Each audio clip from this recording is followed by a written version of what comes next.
नमस्कार, मैं हूं रचा शर्मा। आप सभी दर्शकों का अन्नदाता कार्यक्रम में स्वागत करती हूं।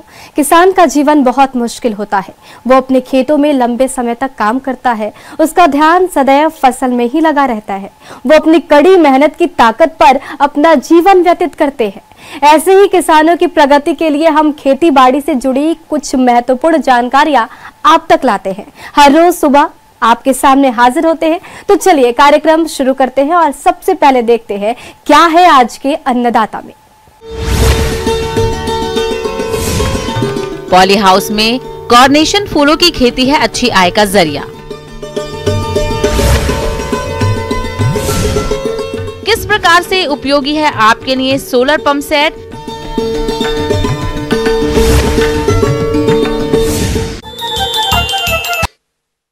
कृषि के क्षेत्र में आज नई नई तकनीकों का विकास हो रहा है, जिसे अपनाकर किसान अच्छी आय ले रहे हैं। आज हम आपको लेकर चलते हैं हिमाचल प्रदेश के जिला सोलन, जहां प्रगतिशील किसान राजीव ठाकुर पिछले कई सालों से पॉली हाउस में कार्नेशन फूलों की खेती कर अच्छी कमाई कर रहे हैं। तो आइए मिलते हैं इन्हीं से और जानते हैं इनकी सफलता का राज। लगभग 10 से 12 सालों से मैं फूलों की खेती कर रहा हूँ।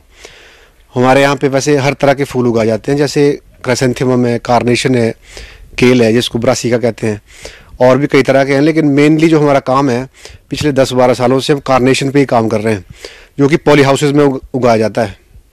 और ये फूल जो है 12 महीने चलता है। एरिया जो है लगभग 7000 स्क्वायर मीटर में हम काम कर रहे हैं। और ये किस्में तो कार्नेशन की बहुत ज़्यादा हैं। जैसे ये जो आप देख रहे हैं ये किनू है, वाइट कलर में, एक वंडर वाइट है, एक जॉली करके है, और बहुत सारी किस्में को कार्नेशन आता है। ये जैसे लिबर्टी है और रेड किंग है। तो कार्नेशन बहुत सारी वैरायटीज़ हैं और बहुत सारे अलग अलग कलर्स हैं इसमें कार्नेशन में। हमारे पॉली हाउसेज में तकरीबन हर किस्म का कार्नेशन है और 6-7 वैरायटीज़ हैं। सबसे पहले तो जब हम इसकी जब प्लांटिंग हम करते हैं तो हम इसमें तकरीबन 1 मीटर चौड़ा बेड बनता है इसमें। और जैसे आप देख भी रहे होंगे बेड्स इसमें, तो बेड के बाद 6 इंच की दूरी पर प्लांट से प्लांट लगता है और एक बेड पे हम 4 प्लांट लगाते हैं। सिंचाई की जहाँ तक बात है, हम ड्रिप इरिगेशन से इसकी सिंचाई करते हैं ज़्यादातर। कभी कभार ऊपर से भी शावरिंग कर देते हैं जब बहुत ज़्यादा गर्मी पड़ती है, और कभी जब जैसे बहुत ही गर्मी पड़ती है तो जो इसके बेड्स हैं वो भी पानी से हम कई बार भर देते हैं। प्लांटिंग के लगभग 20 से 25 दिनों के बाद हम इसको ऊपर से पिंच करते हैं। पिंच करने का मतलब है कि ऊपर से इसको टॉप से तोड़ देते हैं थोड़ा सा। वो इसलिए करते हैं ताकि अगर पिंच नहीं करेंगे तो प्लांट सीधा ही ऊपर जाएगा, वो एक ही शूट उसमें जाएगा। पिंचिंग इसलिए की जाती है ताकि उसमें कई सारे शूट्स आएँ और फिर कई सारे फूल हमें उसमें मिलें। उसके बाद जब ये फ्लावरिंग स्टेज में आता है तो फिर डिस बडिंग करते हैं इसमें हम। डिस बडिंग का मतलब है कि ये कट फ्लावर है। ये तो कट फ्लावर का मतलब है कि हमें एक डंडी में एक ही फूल लेना है। तो जैसे बहुत सारी जो अननेसेसरी बड्स इसमें आती हैं उनको हम टाइम टू टाइम, जैसे हर महीने में 1-2 बार वो तोड़नी पड़ती हैं और पूरी डंडी मतलब साफ़ रखनी पड़ती है। और उसमें एक डंडी में मतलब एक ही फूल हमें लेना होता है, तभी उस फूल की क्वालिटी अच्छी आती है। उसके लगभग 2 महीनों के बाद हम नेटिंग करते हैं इसमें, ये नेट्स, ताकि ये सीधे रहे, डंडी मतलब इसकी सीधी रहे। कार्नेशन की खेती में नेटिंग एक जरूरी प्रक्रिया है। बिना नेटिंग किए इससे अच्छी उपज नहीं ली जा सकती। पहले नेट की ऊंचाई बेड से 6 इंच ऊपर, दूसरा 12 इंच, और उसके बाद जितनी जरूरत हो उतना ऊपर तक करते रहें। और इसमें जैसे खाद्य हम डालते हैं 13-0-45 है, कैल्शियम नाइट्रेट है 19-19 है, 0-52-34 है, और भी माइक्रो न्यूट्रिएंट्स जो हम इसमें यूज़ करते हैं। जैसे सर्दियों का मौसम है तो बहुत ज़्यादा खादों का इस्तेमाल हम नहीं करते हैं। अभी जैसे अगले 1-1.5 महीने के बाद मार्च आ जाएगा तो उसके बाद हम इसमें स्टार्ट कर देंगे। मतलब फर्टिगेशन का जो शेड्यूल है, जैसे 19-19 हम देते रहते हैं इसमें टाइम टू टाइम, महीने में एक आधी बार। 13-0-45 है, कैल्शियम नाइट्रेट है, और इसके अलावा न्यूट्रिएंट्स, माइक्रो न्यूट्रिएंट्स की स्प्रे हम इसमें करते हैं महीने में एक आधी बारी। और इसके बाद इसमें बरसात के टाइम में इसमें हम जैसे फंगल प्रॉब्लम्स जो इसमें आ जाती हैं, फिज्यूरियम आ जाता है जड़ों में, तो उसकी रोकथाम के लिए इसमें तरह तरह के जो फंजीसाइड जो बाजार में आते हैं हम वो यूज़ करते हैं। उसके बाद कीड़ों की भी इसमें दिक्कत आ जाती है, तो उसके लिए इंसेक्टिसाइड्स भी हम प्रयोग करते हैं। हम जैसे सर्दियों की तरफ बढ़ते हैं तो ये कम हो जाते हैं फूल खिलने। तो इससे पहले नवंबर-दिसंबर में थोड़े ज़्यादा निकल रहे थे, उससे पहले गर्मियों में और ज़्यादा निकल रहे थे। अभी सर्दियों जैसे अब गर्मी आएंगी तो गर्मियों के बाद प्रोडक्शन बढ़ती जाएगी इसकी। तो लगभग जैसे आजकल हफ्ते में 500 बंचेस के करीब निकल रहे हैं ये। तो मार्च, अप्रैल, मई में लगभग हज़ार बंडल निकलेंगे। तो हम क्या करेंगे, तीसरे दिन का कट कर देंगे इसको। हर तीसरे दिन के मतलब कटिंग शुरू हो जाएगी।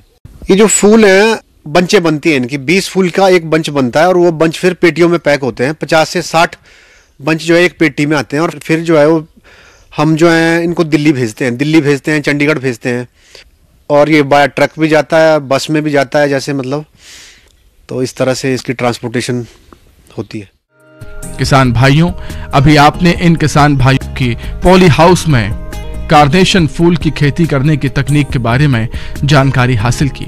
आइए अब जानते हैं इनकी आय व्यय के बारे में। हमारे पास जैसे 7,000 स्क्वायर मीटर के करीब एरिया है, जिसमें से हमारे पास अभी लगभग 1,20,000 के करीब प्लांट लगे हैं। बाकी कुछ एरिया थोड़ा सा खाली पड़ा है, उसमें नेक्स्ट मंथ तक प्लांटिंग हो जाएगी।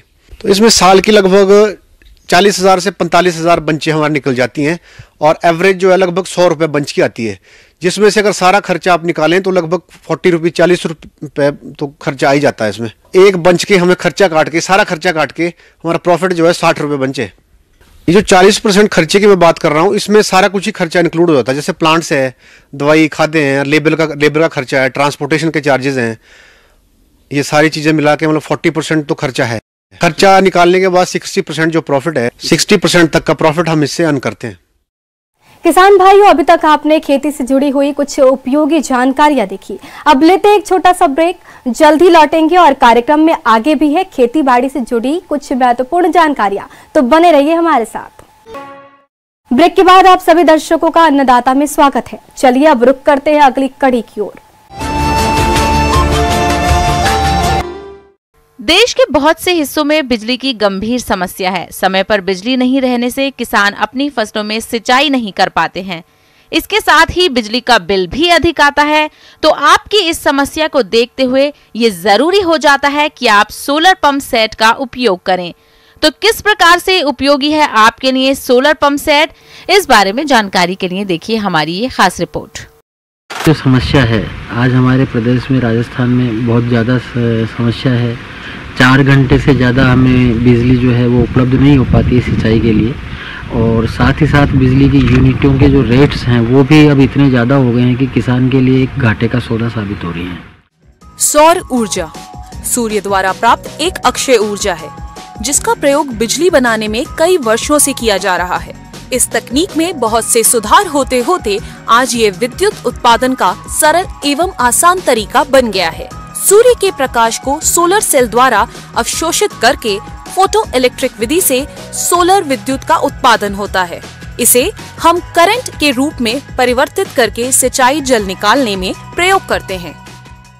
ये जो आप सोलर पैनल दिखाई दे रहा है, अगर सोलर पैनल के साथ हम ट्यूबवेल का कनेक्शन लेते हैं, जिसका कि खर्चा आपके अगर 10 किलोवाट का 10 HP की मोटर वाला अगर पंप भी आपके पास में मोटर लगाते हैं, तो भी आपका मुश्किल से मुश्किल 4-5 लाख रुपए के अंदर ये सेटल हो जाता है। और यदि बिजली आपके पास में इसके बाद भी बच रही है तो उसको पास के ग्रिड में आप बेच करके उससे भी लाभ कमा सकते हैं। सोलर पैनल का सबसे बड़ी खासियत यह है कि आप दिन में सूर्य के प्रकाश से, जो कि राजस्थान के लिए तो एक वरदान है कि हमारे यहाँ पूरे 12 महीने में से 8 महीने तक सूर्य का प्रकाश इतना तीव्र रहता है कि बिजली बनाने की समस्या, कोई विशेष समस्या इस सोलर पैनल को आती नहीं है।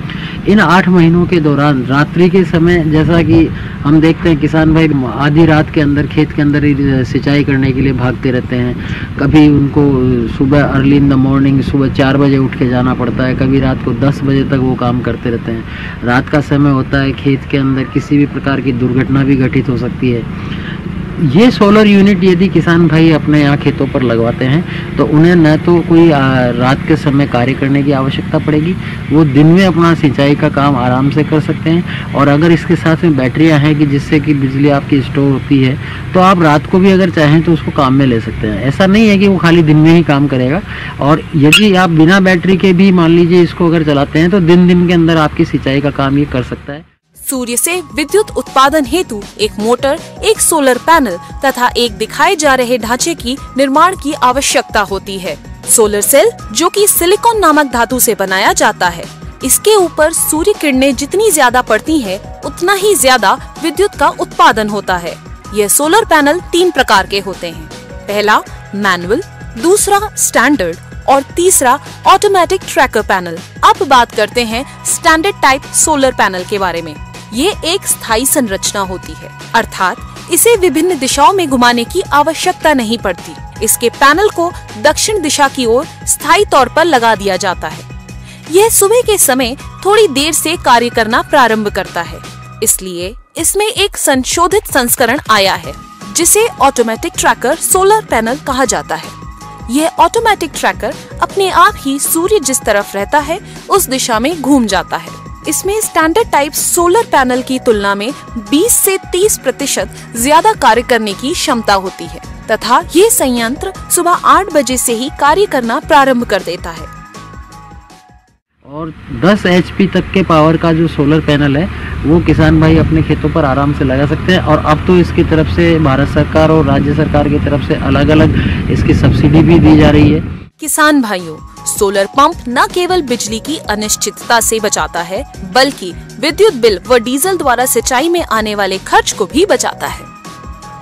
यह सोलर पैनल एक बार लगाने के बाद लगभग 25 वर्ष तक कार्य करता है तथा कुछ कंपनी सोलर पैनल पर 5 साल की गारंटी व निःशुल्क सर्विस भी देती है। यह सोलर पावर इतना सुरक्षित है कि इससे विद्युत मोटर जलने की कोई भी संभावना नहीं होती। इस सोलर पैनल से पानी निकालकर हम फव्वारा अथवा ड्रिप सिस्टम से सिंचाई कर पानी की भी बचत कर सकते हैं। किसान को इस सोलर पैनल पर केंद्र सरकार द्वारा लागत का 30% अनुदान देय है।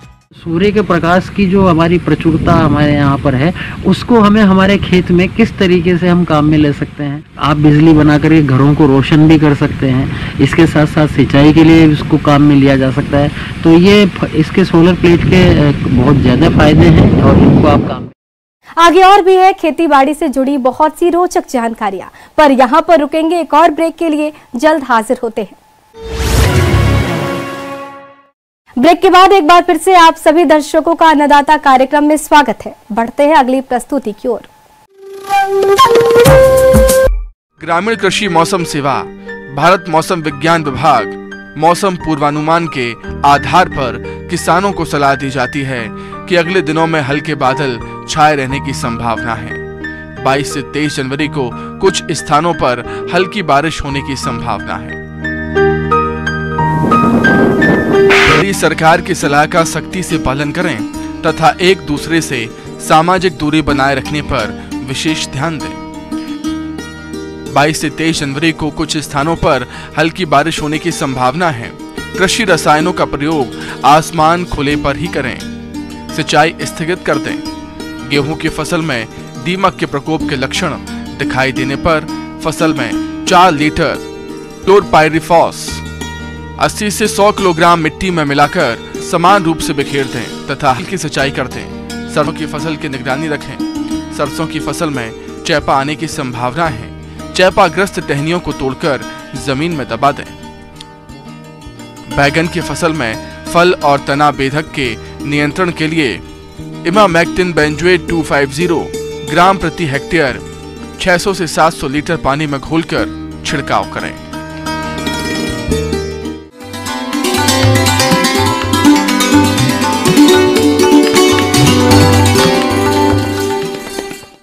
अन्नदाता हेल्पलाइन निःशुल्क फोन संपर्क सेवा के माध्यम से आपके द्वारा पूछे गए प्रश्नों में से 1 या 2 महत्वपूर्ण प्रश्न को हम अपने कार्यक्रम में शामिल करते हैं। इसी के तहत आज का चयनित प्रश्न और उसका जवाब इस प्रकार है।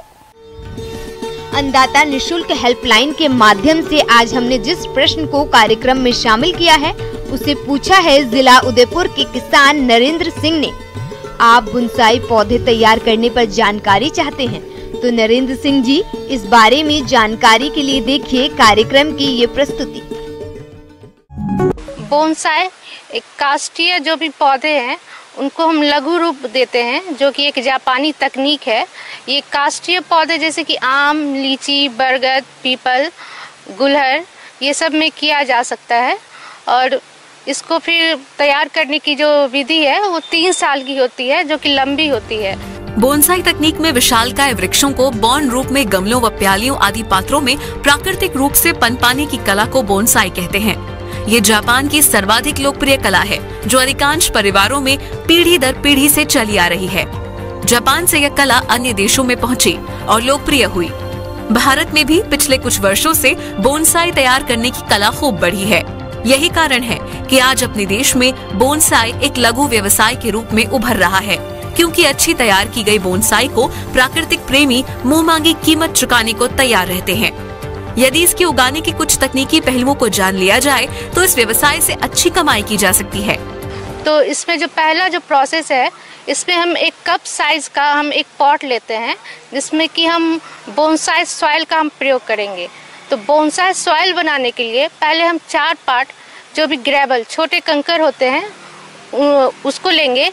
उसके बाद जो 2 पार्ट है उसके बाद उसका ईंट का जो टुकड़ा छोटा टुकड़ा उसको क्रश करके लेंगे।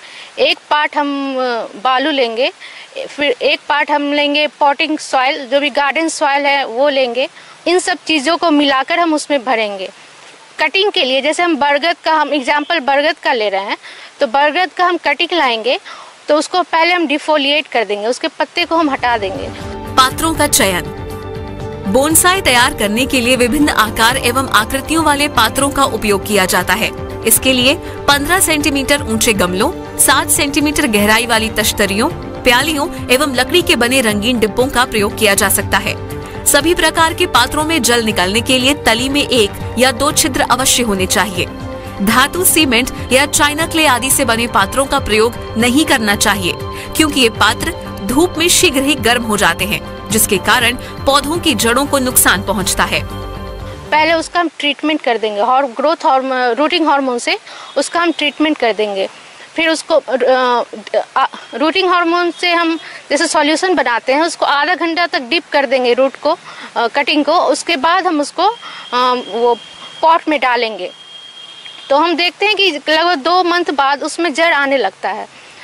फिर उसके बाद कम से कम 6 मंथ बाद उसको हम ट्रांसफ़र करेंगे दूसरे पॉट में। उसके लिए पहले हम उसको सही से उसको धो लेंगे। धोने से यह लाभ होता है कि उसके जड़ें हमको आसानी से दिखती है, क्योंकि हमको इसके जड़ पे काम करना है। मेनली हम इसके जड़, रूट पे, ट्रंक पे और इसका जो ब्रांचेज है उस पे हम काम करते हैं।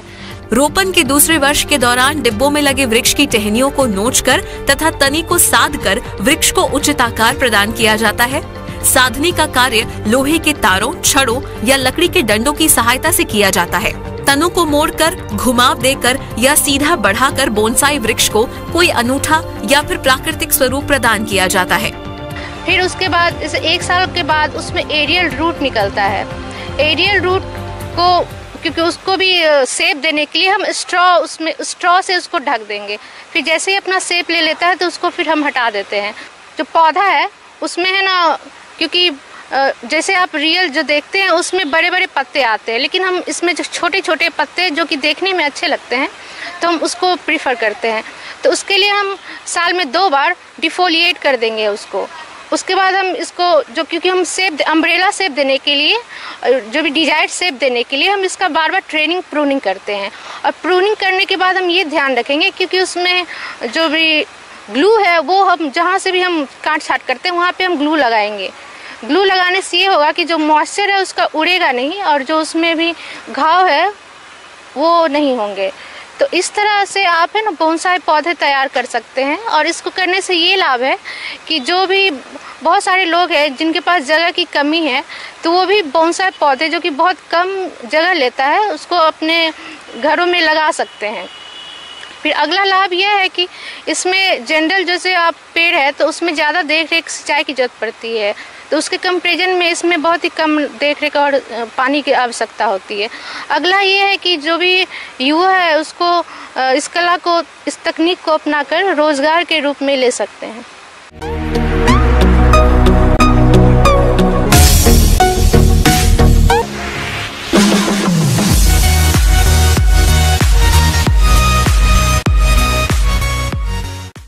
आइए अब एक नजर डालते हैं राज्य के कुछ चुनी हुई मंडियों के प्रमुख फसलों के बाजार भाव पर।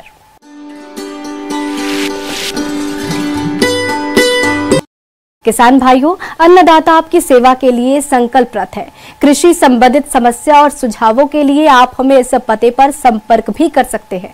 प्रोड्यूसर अन्नदाता, news 18 Rajasthan, Ramoji film city, Hyderabad 501512। साथ ही आप हमें ईमेल भी कर सकते हैं। हमारा ईमेल है p18 annadatarajasthan@NW18.com। इसके अतिरिक्त आप हमें निःशुल्क हेल्पलाइन नंबर 1800-8892-163 पर सोमवार से शनिवार सुबह 10 से शाम 4 बजे के बीच संपर्क कर सकते हैं। किसान भाइयों, अब समय हो रहा है आपसे विदा लेने का, तो हमारी अन्नदाता टीम को दीजिए इजाजत। कल फिर आपसे होगी मुलाकात कृषि संबंधित कुछ और महत्वपूर्ण जानकारियों के साथ। नमस्कार।